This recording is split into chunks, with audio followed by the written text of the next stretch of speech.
Ladies and gentlemen, we have an update here today on the global Trump tariffs that have gone into place on countries that did not renegotiate trade deals with the United States. Trump originally putting the Liberation Day tariffs on April 2nd, taking them off and then putting a 10% global tariff on everyone, giving them until July 11th and then extending it to August 1st. And now, supposedly, these will be the entrenched tariffs on countries, at least for the time being. We don't know fully, although I don't want to say this is a lot to do about nothing, but there have been major trade deals that have been announced with all, or pretty much all of the top players.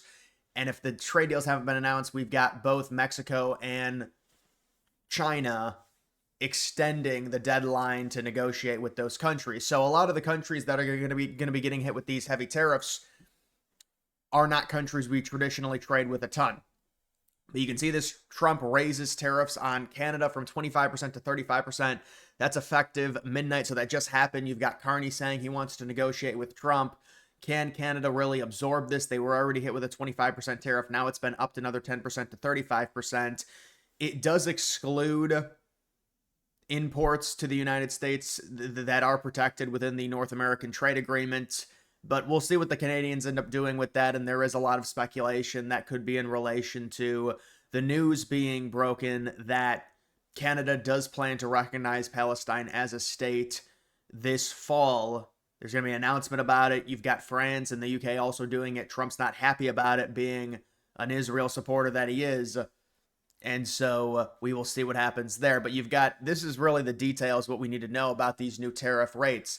You've got the 10% global minimum tariff imposed across all imports. That's been a fixed rate. That's been a thing since mid-April when Trump revised the initial Liberation Day tariffs. You have the Canadian tariffs raised from 35% or from 25% to 35%, but goods under USMCA remain exempt. You have Switzerland tariffs increased to 39% from 31%. Swiss officials criticized it, so some reason Trump adds 8% tariff to Switzerland. 40 countries, imports face around a 15% tariff. 12 economies hit with even higher duties. And then you have the August 1st rate versus the April 2nd rate. This was the original Liberation Day rate versus what it is now. And so you've got a lot of small... I thought Brazil got a 50% tariff. Did they resolve that? Maybe they resolved that. I don't know. From what I saw... but they say it's a 10%, but you can see on the left is the current rate. On the right was the initial Liberation Day rate. So many of these are lower, and there have been, again, a lot of the trade deals that have been done with the major trading partners. In essence, we're potentially going to be making a little bit more money. People talk about the revenue, maybe at around $40 billion per year. It was reported in July that it was $28 billion. So now that it's August 1st, these tariffs go into effect, we will be making more money. The question is how much more? Will it be maybe 35 billion? Will it be potentially slightly above 30 billion? It's going to be something like that. But many of these tariffs are either the same or lower, and the ones that are the same, or, in rare cases like Switzerland, higher, they're not countries we do a lot of trade with.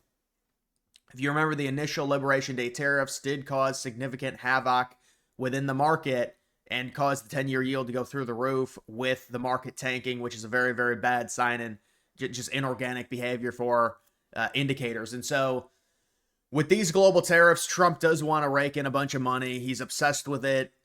Maybe we'll get to $40 billion. Ludnick said, well, maybe they can make around $800 billion per year. I don't see how that's possible, honestly, with the tariffs that they currently have. If they wanted to make $800 billion per year, you'd have to keep the 145% rate onto China. Like you can see with China, I guess China's not in here because they got extended. China and Mexico deadline delayed by 90 days. A lot of talk, has there been an actual agreement with China? And I do think it's important for Trump to be better at communication. Trump said probably 3 times now, we've reached a deal with China. Well, they're preliminary deals. And so let's not give people these false hope and this false expectation. There's a lot of Americans that believe we already have a trade deal with China, and we do have a preliminary agreement. But if we're extending their deadline by 90 days, it's not a deal.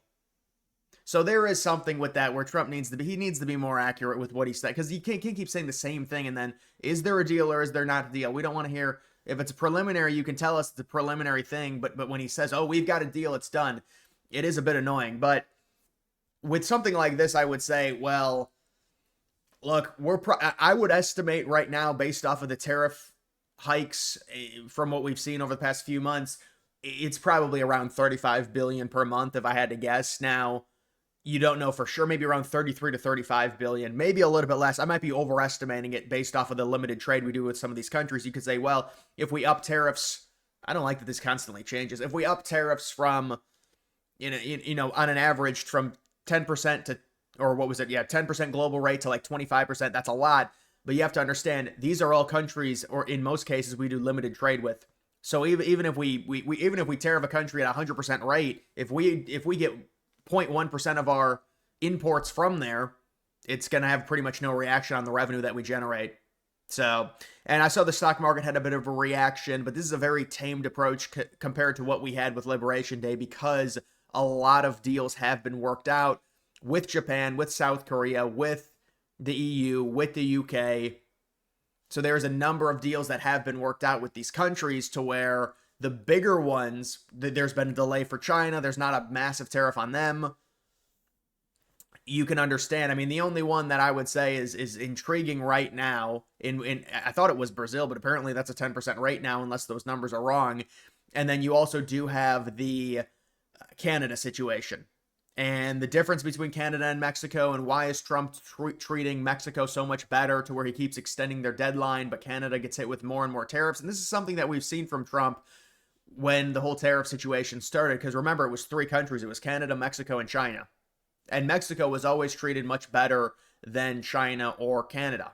But it was especially a difference between Canada and Mexico in terms of Trump giving Mexico extensions, seemingly being more cordial, being more cooperative with them than Mexico. So that's interesting. We also got the revised employment numbers and job numbers. And if you look at the June and July numbers, they came in a lot lower than expected. And so you could say, well, that's a bad thing. Is it a good thing? Well, it means they should cut rates in September. Will they? I don't know. They're also going to be looking at inflation over the next few months. There's going to be a new report around the 10th. And there's also going to be another report before their next meeting in mid-September. But those job numbers were revised. And honestly, it's even worse than the way the Biden administration would do it. Like, because the Biden administration would say, well, we created this many jobs. And look, with the Trump administration, you do have to be more detailed when looking at the jobs report, because a lot of it is eliminating government jobs. It's also eliminating foreign jobs with the ICE deportations. But the job numbers versus what was originally reported in the first few months under Trump, it seems like they're coming in a lot lower than expected. But that could be a good thing, because that means we should get rate cuts to stimulate the economy. And so that's the hope with that. But either way, they were going to use it against Trump. If the job numbers were good, then they would say, well, we don't need rate cuts. Now that they're bad, they're just going to dunk on Trump.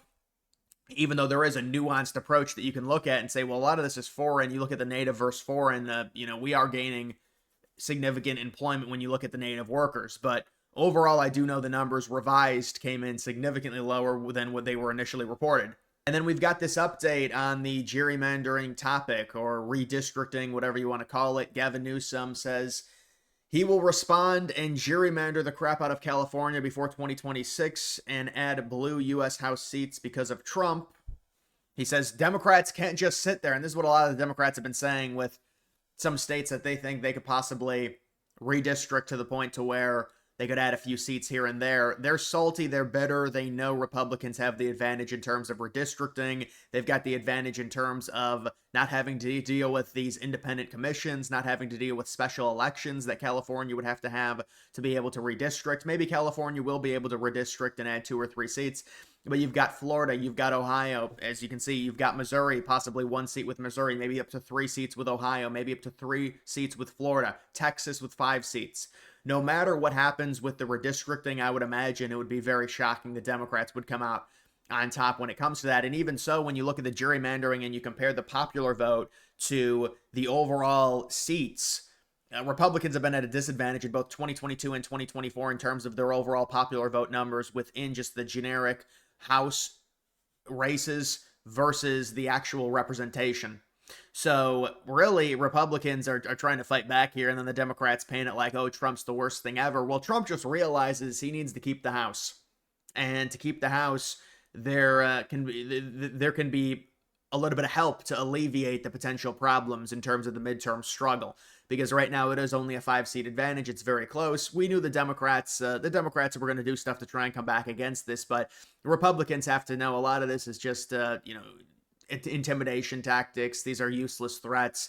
The Democrats have systems to where it's a lot harder for them to do it. And a lot of these places, the states have already been gerrymandered significantly. So you might be able to add 1 or 2 seats, maybe.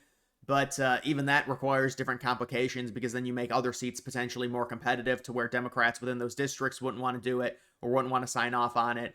So it's a little bit more complicated than that. Overall, no matter what happens with the redistricting, Republicans should come out on the advantage in terms of having a better map in many of these states versus the Democrats possibly being able to redraw areas of New Jersey and maybe also California.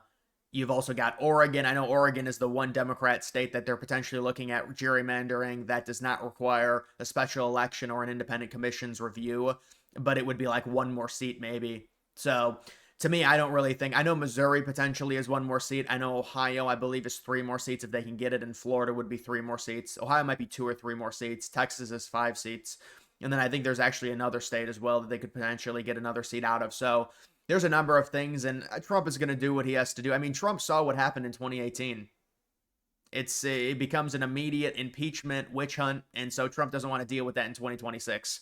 And so that's why he's trying to make sure that they do what they need to do, and they're proactive about keeping this House of Representatives. They're very likely to keep the Senate. Possibly even in an underperforming night, you're looking at 51 seats in the Senate, because that's a decrease of 2, but based off of the races, you could be looking at 54 or 55. But on the low end, it should be 51 unless it's a catastrophic night. Either way, guys, that is going to do it for this video. Make sure you like the video down below. Also, follow me on X. Link to that's always in the description.